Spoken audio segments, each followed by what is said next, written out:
Comment créer votre entreprise EKS? C'est ce qu'on va voir en détail dans cette vidéo. Donc aujourd'hui, je suis avec Amandine Cross. Salut Amandine. Salut Maxence. Donc juste avant de voir tout ça en détail dans cette vidéo, je vous invite à cliquer sur le bouton s'abonner juste en dessous pour joindre plusieurs dizaines de milliers d'entrepreneurs à succès abonnés à la chaîne YouTube. Donc pour la petite anecdote, on s'est rencontrés dans un séminaire business, donc le séminaire Business Max organisé par Max Piccinini en juin 2020. Donc c'était à Genève. Tu as aussi participé à mon séminaire, le séminaire Business Internet en Or 3.0, les 16 et 17 octobre 2021 à Paris. Tu as rejoint aussi l'accompagnement coaching business dans la foulée à la suite de l'événement, du séminaire. Et tout simplement, tu es dans tout ce qui est équitation équestre. Je vais te laisser te présenter pour les personnes qui ne te connaissent pas, de savoir ce que tu réalises concrètement, professionnellement. Et puis, tu nous donneras aussi la particularité ou qu'est-ce qui t'a amené à aimer et tomber amoureux des chevaux. Je te laisse tout nous dire. Je te remercie. Donc, je suis Amandine Cross, la fondatrice de Développement Durable Équestre, qui accompagne du coup les professionnels et futurs professionnels de la filière du cheval dans le développement durable de leur activité. Et quand on parle de développement durable, ce sont trois piliers principaux qui sont d'abord le bien-être du dirigeant, parce qu'aujourd'hui, on a quand même beaucoup de souffrance dans la filière cheval et on parle beaucoup de bien-être du cheval, mais très peu du bien-être du dirigeant, et c'est quand même la base pour avoir une entreprise qui est viable et rentable sur le long terme. Donc ça, c'est vraiment le premier pilier. Le deuxième pilier, c'est tout ce qui est création et développement d'entreprises rentables. Et enfin, le troisième pilier qui est essentiel aujourd'hui avec l'évolution de la société, qui est le bien-être des chevaux. Et qu'est-ce qui t'a donné envie ou qu'est-ce qui t'a tout de suite attiré via le milieu équestre? Alors déjà, je suis fille de cavalière, donc forcément, j'ai toujours vécu... Tu as baigné depuis ton enfance et ta naissance du coup dans ce milieu. C'est ça, exactement. Donc j'ai toujours vécu avec des chevaux, que ce soit à la maison, j'étais cavalière de concours, etc. J'ai grandi avec eux. J'ai une première expérience entrepreneuriale dans le cheval parce que j'avais déjà envie d'apporter ma patte à ce changement-là, qu'on s'occupe un peu mieux des chevaux de sport et qu'on respecte un petit peu mieux toutes leurs capacités physiques, etc. Donc ça a été une première expérience entrepreneuriale en 2014. Au bout de 4 ans, ça s'arrête. Je continue à travailler dans la filière cheval. Et à ce moment-là, je me rends compte qu'il y a des changements dans la société qui sont liés à la surconcurrence, notamment les mouvements animalistes, et puis les besoins des clients qui commencent à changer. À côté de ça, je vois beaucoup de souffrance sur les dirigeants de structures équestres. Et je me dis, il faut faire quelque chose pour eux parce que ça ne peut pas durer comme ça des années. Ça va être vraiment difficile pour eux. Donc à ce moment-là, j'avais pas tellement envie de repartir dans une expérience entrepreneuriale, faut être honnête. Parce que comme la première, c'était pas tellement bien passé, je me suis dit, j'ai pas envie de revivre cette souffrance-là, moi non plus. Et puis, c'est là, du coup, j'ai commencé à suivre Max Piccinini, où on s'est rencontrés une première fois. Donc je me suis dit, il faut que j'investisse en moi, déjà. Et il faut que j'apprenne les clés concrètes pour pouvoir développer une entreprise. Et je me suis dit, il faut que je m'entoure forcément de personnes qui ont créé des business qui fonctionnent pour que moi aussi, je puisse aider ces gens-là du mieux que je peux. Ok, alors première question que je voulais te poser. Quelles sont les étapes pour créer son entreprise équestre? Je te laisse tout nous dire. Yes, alors il y a 5 étapes principales et souvent ce ne sont pas celles auxquelles on pense au départ. Mais c'est pour ça que je préfère mettre les points là-dessus. Donc la première étape, c'est vraiment savoir ce qui vous anime, ce qui résonne en vous, ce qui est vraiment important pour vous. C'est votre raison d'être, comme on dit, votre mission de vie, contre quoi vous voulez vous battre et ce à quoi vous voulez vous rattacher. Ça, c'est vraiment important parce que dans les coups un peu difficiles, et c'est normal, ça arrive, comme tout entrepreneur, il faut pouvoir se rattacher à ça pour continuer à avancer et trouver les solutions et les ressources pour continuer à avancer vers ce qui est important pour nous. Donc ça, c'est vraiment la première chose. Donc, étape numéro 1, mission de vie, raison d'être de l'entreprise. Exactement. Enfin, de la personne déjà. De la personne, ok, c'est parfait. Ça. Ensuite, avec cette raison d'être-là, on va pouvoir créer en fait l'activité qu'on veut derrière. Mais ça, c'est vraiment la première base, un peu le but de sa vie. Le deuxième pilier, ça va être connaître précisément la personne qu'on veut aider, savoir qui elle est et savoir quelle est la solution qu'on veut lui apporter, à quelle problématique on va répondre. Donc, c'est vraiment ce double enjeu qui est la problématique de la personne et le bénéfice qu'elle attend. Ok. Ça, c'est vraiment essentiel. Donc, premier pilier, comme tu disais, raison d'être. Deuxième pilier, bien connaître la personne qu'on veut aider. Le troisième pilier, c'est quand même savoir comment gérer et développer une entreprise en termes financiers. Donc, je veux pas faire des gens que j'accompagne des experts comptables. C'est pas mon job. D'ailleurs, je pourrais pas le faire. Mais par contre, je veux juste leur donner les bases de savoir qu'est-ce que c'est que le chiffre d'affaires, le résultat, la marge, etc. Quelles sont les différences entre les investissements, les charges, juste pour qu'ils puissent avoir une vision globale de ce qui se passe et qu'ils puissent anticiper, prévenir ça chaque mois, qu'ils puissent le suivre et autres, et qu'ils soient pas juste passagers d'un bateau et puis qu'ils prennent un peu les vagues comme ça au fur et à mesure. C'est vraiment pouvoir gérer son entreprise. Donc là, c'est tous les KPI, donc les indicateurs business et les indicateurs financiers. Yes, exactement. Okay. La quatrième partie, ça va être vraiment lié à la communication. Donc c'est comment est-ce que je veux communiquer et sur quel réseau être le plus efficace. Parce qu'au départ, quand on lance son entreprise, il faut être honnête, on n'a pas trop le temps de s'éparpiller partout à droite à gauche, il faut être vraiment efficace.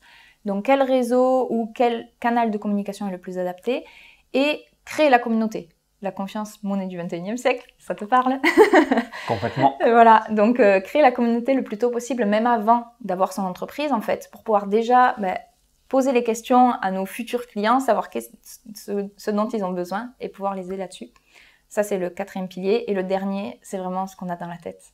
Le mindset. L'état d'esprit, le mindset. C'est ça. Le mindset qui est hyper méga essentiel. On a beaucoup de choses à changer chez nous pour pouvoir se développer, pour être meilleur, etc. Les petits pas, hyper essentiels pour pouvoir avancer au quotidien. Et puis voilà, avec ces 5 piliers, normalement, on a la base pour bien créer son entreprise équestre. Merci par rapport à tes conseils. Du coup, peut-être que cette question vous vient en tête. Quelle est la durée moyenne pour avoir son entreprise équestre? Est-ce que c'est 30 jours, 3 mois, 6 mois, 1 an? Qu'est-ce que tu vois dans toutes les personnes que tu accompagnes et est-ce que tu as une stat ou un chiffre à nous partager par rapport à ça? Alors ça va vraiment dépendre finalement de ce que vous voulez créer dans la filière cheval, parce que la filière cheval c'est très large. Donc vous pouvez être soit prestataire de service. Prestataire de service en soi, vous ouvrez une auto-entreprise demain et puis c'est parti. Alors, il y a les piliers avant à mettre en place, hein, ok? Donc, en principe, c'est 3 à 6 mois. Ça dépend à la vitesse à laquelle vous allez, si vous avez un job à côté ou pas. C'est vraiment variable, mais c'est tout à fait faisable. Et par contre, si vous voulez créer une structure équestre, vraiment type pension, club, etc., ça, c'est un peu plus long parce que s'il faut acheter le terrain, mettre toutes les infrastructures en place, ça peut durer un peu plus de temps. C'est en principe un projet sur 1 année qui peut aller plus vite pour certains clients, mais en fait, la durée de la création de l'entreprise, ça va vraiment dépendre de vous, des moyens que vous allez mettre en place, du temps que vous avez à y accorder, mais ça s'adapte vraiment à tout le monde. Ok. Alors maintenant, j'aimerais que tu reviennes sur les 3 principales erreurs que tu observes, parce que généralement, c'est comme dans toute activité, quand on se lance, on va faire les erreurs de débutant ou erreurs de base. Je te laisse tout nous partager par rapport à tout ça. Yes. Alors, je crois que l'erreur que je vois la plus courante, c'est de se dire « il faut que je fasse 15 000 formations pour pouvoir lancer mon activité ». Non, il ne faut pas être formé à 15 activités différentes. Il faut être formé à une chose dans laquelle vous allez devenir vraiment spécialiste. Et c'est vraiment la première chose que vous devez commencer à commercialiser. Vous ne devez pas attendre d'avoir 15 formations pour le faire. Ça sert à rien, ça brouille vraiment comment vous voulez aider vos clients, etc. Enfin, ça ne va pas les aider. Donc, commencez avec une formation, là où vous êtes le meilleur. Et même si vous avez déjà des compétences, commencez juste avec cette compétence-là. Vous n'avez pas besoin forcément d'une formation supplémentaire pour proposer un autre service. Formez-vous ensuite au fur et à mesure, mais commencez à commercialiser le plus rapidement possible avec les compétences que vous avez, voire avec la première formation que vous avez faite. Le deuxième point, ça va être vraiment le côté de dire « Ok, j'ai ouvert mon entreprise, qu'est-ce qu'on fait maintenant ?» Il y a des petites étapes de préparation dont on a parlé juste avant. Donc, c'est pas juste faire sa demande sur l'URSSAF et c'est parti. Ça va un peu plus loin que ça. Donc, c'est vraiment important de voir toutes ces étapes en amont et de commencer à créer sa communauté, de commencer à potentiellement vendre, même avant d'avoir créé son numéro de série sur l'URSSAF ou autre. Pas forcément besoin de ça. Et la troisième partie, c'est vraiment sur la partie de la communication. J'ai des personnes qui me disent « Mais Amandine, je comprends pas, je publie sur les réseaux sociaux et j'ai pas de clients. » Mais oui, parce qu'en fait, il y a plusieurs étapes dans la communication et si vous publiez uniquement sur les réseaux sociaux, c'est pas que ça qui va vous faire venir des clients. Il faut être proactif dans la demande, dans la recherche et il faut faire d'autres actions qui sont essentielles pour que les clients puissent déjà connaître votre réseau social, pour que vous puissiez créer la confiance et ensuite que vous leur proposiez une offre. Donc rappelez-vous, comme tu l'as évoqué aussi il y a quelques instants, les 2 monnaies du 21e siècle, qu'est-ce que c'est? Donc numéro 1, capter l'attention. Donc notamment, vous soyez sur le digital, les réseaux sociaux ou sur un autre type de canal, capter l'attention des gens. Exactement. Et numéro 2, donc ça c'est propre à chaque être humain, réaliser cette relation de confiance, comme quand on a une amitié avec une personne, au début on la connaît pas et au fil du temps qu'on la découvre, c'est cette relation de confiance qui se crée et qui devient ensuite un ami. Donc c'est exactement le même principe pour une entreprise. Donc souvenez-vous, captez l'attention, relation de confiance et c'est comme ça que vous allez avoir une entreprise prospère. Et de manière générale, je trouve aussi que beaucoup d'entrepreneurs, donc quand ils se lancent, n'ont pas cette logique 5 ans, 10 ans, puisque les immenses différences, c'est dès qu'on veut vraiment avoir une marque qui soit forte et qui devienne dans l'esprit des gens, ça va se réaliser entre 5 à 10 ans pour qu'ensuite vous deveniez numéro 1 ou incontournable sur votre marché. Autre question également que je voulais te partager, est-ce que tu as une fourchette de budget? Il y a peut-être des personnes qui se disent « Ok, donc pour avoir son centre équestre, c'est 50 000 euros, 100 000 euros, 150 000 euros, 200 000 euros. » Donc, quelle est un petit peu la tendance? Et également, en fonction de là où vous habitez, est-ce qu'il y a des régions, des départements qui sont plus propices? Est-ce que tu donnes un minimum de 1000 habitants ou encore que sais-je? Est-ce qu'il y a des petits critères aussi pour faire une bonne étude de marché et pas finalement lancer un centre équestre où tout le monde s'en fout là où on l'a lancé ou encore le budget est plus important par rapport à ce qu'une personne pensait au départ? Oui, alors tout à fait, effectivement, en fonction de là où on se situe, les prix varient, mais au même titre que l'immobilier. Par exemple, en Île-de-France, dans les Yvelines, quand on veut acheter une propriété de 10 hectares, on n'est pas loin de bien au-delà d'1 million, même, il faut être honnête. Alors c'est 100 000 euros l'hectare avec la propriété.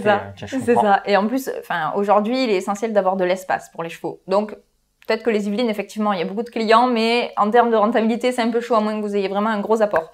Mais après, il y a d'autres coins en France. Moi, je viens de Chalon-sur-Saône, donc Saône-et-Loire. Je ne sais pas si tu as déjà étudié ce marché. Donc, si vous êtes dans la Creuse, le Cantal, la Saône-et-Loire, où là, il y a beaucoup d'espace, c'est moins cher, mais peut-être qu'aussi, il n'y a pas la clientèle pour payer. Exactement. Exactement. C'est le sujet. Aujourd'hui, c'est vraiment le sujet parce que on a besoin d'avoir des structures qui ont de l'espace. Donc, forcément, il faut s'éloigner un peu des villes. Mais pas trop non plus, parce que ça veut dire que du coup, vous avez plus de clients, parce qu'il y a beaucoup de concurrence aussi à côté, notamment avec des agriculteurs qui ont de l'espace, eux, et qui peuvent proposer les mêmes prestations que vous, moins cher, parce qu'ils ont déjà des terres depuis longtemps. Donc, il y a vraiment ce sujet-là à voir entre être proche d'une ville quand même importante, où il y a des besoins en termes de chevaux, etc. Parce que je suis allée voir, par exemple, Annecy, il n'y a pas longtemps, et il n'y a aucune pension pour les chevaux, par exemple. Okay, donc, je sais pas exactement si c'est qu'il n'y a pas de demande ou autre. Je me suis pas assez penchée sur le sujet, mais clairement, il n'y a pas de pension. Donc, est-ce que ça veut dire qu'il n'y a pas de demande ou autre? Voilà, c'est des choses qu'il faut aller creuser et il y a des indicateurs. La concurrence, c'est pas toujours négatif.